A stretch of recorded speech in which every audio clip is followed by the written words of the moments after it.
ಬೆಳಗಾವಿ ಮಹಾನಗರ ಪಾಲಿಕೆಯಲ್ಲಿ ಅಧಿಕಾರಿಗಳ ನಡುವಿನ ಶೀತಲ ಸಮರದಿಂದ 4 ದಿನಗಳಲ್ಲಿ 40 ಅಧಿಕಾರಿಗಳ ವರ್ಗಾವಣೆಯಾಗಿದೆ. ವರ್ಗಾವಣೆಯಿಂದ ನೊಂದ ಸಿಬ್ಬಂದಿ ಸಚಿವ ಸತೀಶ್ ಜಾರಕಿಹೊಳಿಯನ್ನ ಭೇಟಿಯಾಗಿ ಪಾಲಿಕೆ ಆಯುಕ್ತರಾದ ಶುಭಾ ವಿರುದ್ಧ ಕ್ರಮಕ್ಕೆ ಒತ್ತಾಯಿಸಿದ್ದಾರೆ. ಇದೇ ವಿಚಾರ ರಾಜ್ಯದಲ್ಲಿ ದೊಡ್ಡ ಸುದ್ದಿಯಾಗ್ತಿದ್ದು, ಸಿಬ್ಬಂದಿ ವರ್ಗಾವಣೆ ಬಿಸಿ ಬಿಸಿ ಸುದ್ದಿಯಾಗಿದೆ.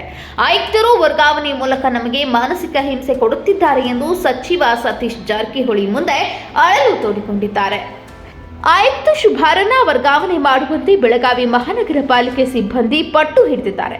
ಕೆಎಂಎಸ್ ಅಧಿಕಾರಿಗೆ ಬೆಳಗಾವಿಯ ಮಹಾನಗರ ಪಾಲಿಕೆ ಆಯುಕ್ತರ ಹುದ್ದೆ ನೀಡಲಾಗಿದೆ.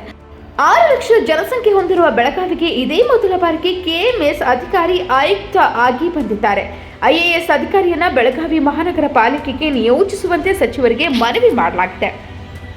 ಬೆಳಗಾವಿ ಮಹಾನಗರ ಪಾಲಿಕೆ ವಿಚಾರಕ್ಕೆ ಬರೀ 4 ದಿವಸಕ್ಕೆ 40 ಜನ ವರ್ಗಾವಣೆ ಮಾಡಿ ಮತ್ತೆ ಅದು ಏನೇನೋ ಗೊಂದಲ ಸೃಷ್ಟಿ ಮಾಡ್ತಾ ಇದ್ದಾರೆ, ಯೋಜನೆ ಆಗ್ತಾ ಇದೆ, ಬಹಳಷ್ಟು ನಮ್ಗೆ ಕಿರುಕುಳ ಆಗ್ತಾ ಇದೆ.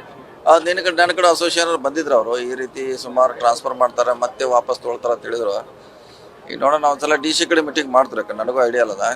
ನೀನು ಅಸೋಸಿಯೇಷನ್ ಅವ್ರ ಒಂದು ಮನವಿ ಕೊಟ್ಟಿದ್ದಾರೆ. ನೀನು ಯಾಕಂತಂದ್ರೆ ಇಡೀ ಎಲ್ಲ ಒಟ್ಟು ಎಲ್ಲರದು ಅಧಿಕಾರವನ್ನ ತಮ್ಮ ಕಡೆ ಇಸ್ಕೊಂಡು ಆ ರೀತಿಯಾಗಿ ಏನೋ ಒಂದು ನಮಗೆ ದೌರ್ಜನ್ಯ ಆಗ್ತಾ ಇದೆ. ನೋಡೋಣ, ಡಿ ಸಿ ಅವ್ರ ಕಡೆ ಕರೆಸ್ತೀವಿ, ಕರೆಸಿ ಮಾತಾಡ್ತೀವಿ.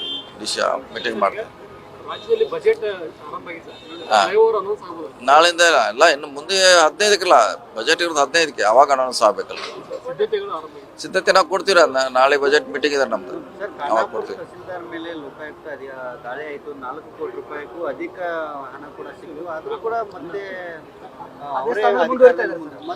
ಲೋಕಾಯುಕ್ತದಿಂದ ಸರ್ಕಾರಕ್ಕೆ ಪತ್ರ ಬರಬೇಕು, ಬರ್ದಿದ್ದಾರೆ ಸರ್. ಅದಾಗ ಆಟೋಮೆಟಿಕ್ ಸಸ್ಪೆಂಡ್ ಮಾಡೇ ಮಾಡ್ತಾರೆ. ಅಲ್ಲಿಂದ ಬರ್ಬೇಕು, ಬರದೆ ಡೈರೆಕ್ಟ್ ಆಗಿ ಮಾಡಕ್ ಬರಲ್ಲ. ಬಂದ್ ದಿವಸ ಮಾಡ್ತಾರೆ, ಅದೇನು ಪ್ರಶ್ನೆ ಇಲ್ಲ, ಬರಬೇಕದು. ಯಾಕಂದ್ರೆ ಅದು ರೆವಿನ್ಯೂ ಇಲಾಖೆಯವ್ರು ಮಾಡಬೇಕು. ಬಂದ್ರೆ ಖಂಡಿತವಾಗಿ ಮಾಡ್ತಾರೆ. ಯೂಶುವಲಿ ಎಲ್ಲ ರೇಡ್ ಆಗಿದ್ದೆಲ್ಲ ಸಸ್ಪೆಂಡ್ ಮಾಡೇ ಮಾಡ್ತಾರೆ. ಇದು ಈ ಕ್ಷಣದ ಸುದ್ದಿ. ಹೆಚ್ಚಿನ ಸುದ್ದಿಗಳಿಗಾಗಿ ಸುವರ್ಣ ಜನನಿ ನ್ಯೂಸ್ ಚಾನೆಲ್ ಅನ್ನ ಲೈಕ್ ಮಾಡಿ, ಶೇರ್ ಮಾಡಿ, ಸಬ್ಸ್ಕ್ರೈಬ್ ಮಾಡಿ ಹಾಗೂ ಕಮೆಂಟ್ ಮಾಡುವುದನ್ನ ಮರಿಬೇಡಿ.